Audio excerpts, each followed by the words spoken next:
Ночь. Спят люди. Тихо кругом. Но враг не спит.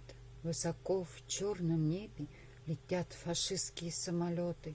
Одни хотят бросить бомбы на наши дома, но вокруг города, в лесу и в поле притаились наши защитники. День и ночь они на страже города. Птица пролетит, и ту услышат. Звезда упадет, и ее заметят. Припали защитники города к слуховым трубам. Слышат, урчат в вышине моторы. Не наши моторы, фашистские. И сразу звонок начальнику противовоздушной защиты города. Враг летит, будьте готовы. И сейчас же на всех улицах города и во всех домах громко заговорило радио. Граждане, воздушная тревога.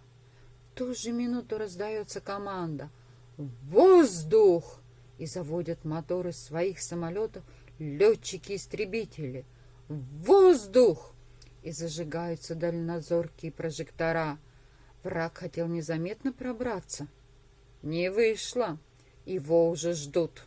Защитники города на местах. «Дай луч!» По всему небу загуляли лучи прожекторов. По фашистским самолетам огонь! И сотни желтых звездочек запрыгали в небе. Это ударила зенитная артиллерия. Высоко вверх бьют зенитные пушки. «Вон где враг! Бейте его!» — говорят прожектористы. И прямые светлые лучи гонятся за фашистскими самолетами. Вот сошлись лучи. Запутался в них самолет, как муха в паутине. Теперь его всем видно. Прицелились зенитчики. Огонь! Огонь! Еще раз огонь! И снаряд зенитки попал врагу в самый мотор. Повалил черный дым из самолета.